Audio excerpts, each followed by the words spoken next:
Hello, everybody, and welcome to this short tutorial. Last time, we learned how to write our first ever Python script in Jupyter Notebook and start doing some basic data analysis. And I really wanted to complete um, the tutorial of last time by doing this little short hands-on experience just to show you how things work in Python and how to upload the data, how to kind of run some query, I would call it that way, in Python Jupyter Notebook. So let's go ahead and get started. This is a really hands-on experience project, very small, very short, and just to complete what we've learned during the past tutorial. And I hope that will be helpful for you guys to keep going in your, learning, your personal learning together. I will encourage everyone to open your Jupyter Notebook sessions, one new sessions and old session, whatever you want to use for this hands-on project. And I am currently using Google Colab, which is just another version of Python, another way to write Python scripts, and another platform to do that, but online, and it requires you to have a very high quality internet. So for you guys, I really recommend you to start with Jupyter Notebook. And whenever you're ready, you can go ahead and start with Google Colab like me. But they work pretty much the same way. You upload the data, you do your queries. So really, there's nothing different, to be honest. So this is a hand of experience project. I'm just gonna run this query. The first step is really to install and import the necessary libraries. In my case, I've already installed NumPy and Pandas. So if you have not installed, you guys can just remove this pound sign like this and run the query. But if not, if you've already installed it, just do it and put it as a comment. I've already installed, so I don't need to install again. And then now I import the most important libraries, the libraries that we studied last time, the NumPy and the Pandas libraries. And as you guys can see, my data is already being uploaded right here, access to electricity.csv. And you know that during the last course, you were just using this data to write our first ever Python script. So I'm taking the same data and reading the same thing as last time, but now on a more like interactive way. And this is how I upload the data as last time, PG read CSV, access to electricity. And I kind of want to know what are some basic information about the data, like the information about the data. And then the column, this is really shows you how many entries we have, 264 entries, and how many rows do we have? That's just 206, 206 entry. And we have 29 columns. Those are all of the columns we have. We have the country names and the percentage of access to electricity for that country in a particular year. From 99 is 991, 1999 up to 2018. So we have the data from 99 is 2018, and we have the country names. One thing we can see here is um, the non-null values for each column. We see the country name, we have 264 non-null values, and we have 264 entries in the data set. So the only thing that means is this column has no null values, which is kind of great because we do not want to deal with null values. However, a lot of the other columns like this year or any other year, we are liking some entries. That probably means that for that particular year and for that particular countries, the percentage of access to electricity was not recorded. And we have to find a way to work with the data still, we can't just throw away the data. This is just the very basic info about the data, and this gives us the first 5 rows of the data. Usually the function head gives you the first 5 rows of the data, or you can also specify how many rows you want to display. Maybe if you just want first 4 rows, I can just add 4 here, and it's going to give you 1, 0, 1, 2, 3, 4 rows. If you want the first 10, it's going to give you the first 10 rows, but usually the standard value is nothing inside, and it gives you the first 5 rows. That's just how it works. And then now you can see that some of the countries that we have are Aruba, Afghanistan, Angola, Albania, and Bahrain. However, the percentage of access to electricity in some of those countries, like Aruba, was not recorded in 1990s, 1991, up to 1998, up to, but we can have some, but we say to have the percentage of access to electricity in 2009 for those countries, 2010, 2011. So we are going to learn how to deal with those null values because we never want to have null values in our data sets. This is just now um, a data cleaning steps, or I'm just gonna go ahead and add something new. Maybe we want to know um, how many columns we have in a data set. So the data, uh, the country name. So we want to know how many countries or the name of some of the countries we have. Let me just copy that and paste data, the country name, and then dot and unique dot unique. So this is just going to give me the unique country we have in the data. This is a function that we are going to use a lot in when we learn the next steps in our data science project. So this is a very powerful function that gives you the unique values for a certain attributes in the data. So I'm just run this query, and you can see, guys, that we have a lot of countries like Gabon, Romania, Georgia, Ghana, Gibraltar, Guinea. You see that we have a lot of African countries, and you know that we wanted to focus on some of the African countries and kind of get some insight about access to electricity in those countries because we know that is one of the biggest problems in many African countries and in many developing countries right now. So we can see from the data set that it's just a lot of African countries we can explore and get some insight out of it.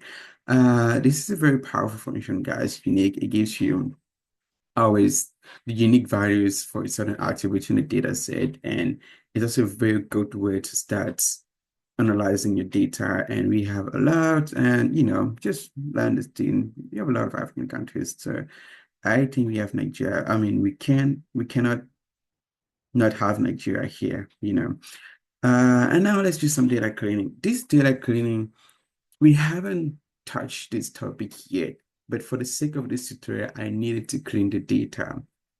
And do you remember that here we have a lot of countries, whose access to electricity was not recorded for a particular year? Yes, we have two options. We either remove those countries or we can just fill those null values with something that makes sense. In this case, because we have so many null values, removing those columns or those rows, sorry, removing those rows, we significantly cut the size of the data sets. And in this case, we have only 264 rows in the data set, only 264 countries, and I do not want to have less countries than what we have already. So I kind of fill the non-value with something that makes sense. In this case, I just fill with the average percentage of access of electricity for that particular year and across all of the countries we have in the data set. This is done by this, so I can just say data.copy, data.com. So this is giving me, first of all, this line, data one is now like the copy version of the data. And it's just like the exact same data. And then now, if you do not want to modify your original data set, you can just use the data one and continue your analysis, especially if you want to remove some columns or if you want to update some of the values in the data set and you do not want to touch the contents of the original data. This is a very powerful way to do it. You just copy the data set, and data.column one gives you all of the years we have, because I'm taking all of the columns of the data set and I'm taking from country names all the way to two, and I don't want the country name, I only want the years. That's the reason why I start my column from one. This is something that we can to explore the more we touch the data, the more we analyze the data set. And Now, from each column, for example, from 1990s, we kind of fill all of the missing values with the mean. So the average percentage of access of electricity for that particular year. And once we take the average, we now fill the missing values for that particular year with that value, with that average. So it's just a very good way to clean your data by replacing the null values with a value that really makes sense. And usually by making sense, we kind of think about the mean, the median, all of those basic statistical things. And we just now replace it missing value. And if you guys really want to see how the data looks like after filling out the values we can just get the first 5 rows of our new copy data set, and you guys can see it. I didn't go here. Let's do that. And that's what we have. Yeah, now we have Aruba. Now we have 95, 95, 95. That 95 is usually the average access of electricity from all the countries that exist in 1990s. And then you can see that we used to have Aruba at NN. Now we have a value for Aruba. And I tell you again, 95.21 is just the average percentage of access of electricity for that particular year from all the countries that have been recorded in 1990s. It's also something that we're going to explore again in studies just the beginning. Um, and then the next step will really be, because you've already cleaned the data, we now want to explore and do some exploratory data analysis. Exploratory data analysis is a pretty long process and very intense process, very interesting process, and very exciting process that we still are going to be learning more and more in the next series of tutorials. But again, I really wanted to answer some of the basic questions using the data and show you guys how we can really solve some tangible problem using the data. First of all, we can ask, what is the average electricity access across all the countries? We do that, you know, we're taking the data, we're taking all of the column, and we always remove the country name because the country name does not show you anything but the name of the country. And then we take the mean. First of all, we take the first mean to get the average access of electricity for each year. And then now the second mean now gives you the overall average of electricity, including for each year and for all of the years combined, and it gives you 80%. Again, this 80% might be a little bit biased by how we fill out the null values, because when we fill out null values, we have some very high results, even for countries that not really have a high percentage of access to electricity. So this result might be biased. Again, it's something we're going to learn in the future, but just to show you how we can answer some of the questions using the data, this is how we do it. We just use some very Python functions. The mean, again, the mean is used. The mean gives you the average. It's a function that is powerful, and that really gives you some descriptive statistics about the data. Again, I can just print the result using the print function in Python. The print function is also a very, very well used function in Python. Very, very well used. You can use that a lot. And then now, being from Cameroon, I want to know what's the average access of electricity in Cameroon. I first of all record the data from Cameroon only. I take the data and I call it Cameroon data, and I want to know what is the average access of electricity in Cameroon overall from 1990s to 2018. And first of all, I record only the data that has Cameroon in it, and then I take the mean. This is given by that, and your result is only 48%. Doesn't Not surprising, Cameroon is developing countries, but you can see now the gap between the average access of electricity in Cameroon, which is only 48%, and overall, which is about 80%. That is showing a first trend. Cameroon access of electricity is way less than the average worldwide. Why? Makes sense. Cameroon is a developing countries, and some of those countries, like the United States, many countries in Europe, many countries in Asia, they have a much higher percentage of access to electricity this is probably why this result is higher. But when it comes to just Cameroon, it's very lower. And if you show this result to maybe the government in Cameroon, you can show them that okay, we do not have enough. Um, we do not have a significant access to electricity, but how can we really leverage that and produce some of the best results in a country without electricity? We need to take a step. We need to do something about this. So this is really the reason why we're doing data science. Getting some insight and then now using those insights to solve some of the biggest problems in the society. Again, I'm just putting that in a percentage. One of the last thing I want to do is maybe which country has the lowest electricity access in 2020. So I use a very well-known function in Python called um, what I'm doing right here, I'm taking the data and I'm locating the country name that has the lowest access of electricity overall in 2020. And then I'm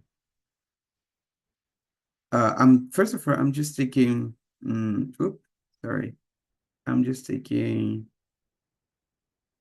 right here. This is what I'm doing it right here. Oh, in 2018, I think that's a typo because we have the data from 1998 to 2018. So I'm sorry. And then what I do first is I take all of the countries and then I take the access of electricity in 2018 from all of those countries and I kind of sort the results by value, sort the result by the access of electricity in that particular year. And I sort in ascending order, that means from the lowest value to the highest value, and I take the first records from that particular result. And I know that the first record is probably going to give me the country that has the lowest access of electricity, which is exactly what I'm doing right here. And turns out what result, that country is Burundi and the percentage is 11%. Again, another African country, which um, solidify the fact that access of electricity in so many African countries is not yet there. And something has to be done. And you can't really compete to be among one of the top tier countries if electricity is an issue in your country. Citizens of the countries have to have enough access to electricity to produce amazing and outstanding work. And this is the reason why I really wanted to touch this topic, because it's something that is lacking in so many African countries. And by leveraging data science and solving this problem, we can really now compete towards becoming the top tier continent and one of the top tier, some of the top tier countries in the world. And that's it. This is just to see how many countries, I mean, the names of the countries we have, and see you next time. That was just a very short thing, and we're gonna be doing much more hands-on tutorial to kind of complete the lessons we've learned and give you more insights about data science. See you next time. Thank you for watching, guys, and see you. Bye.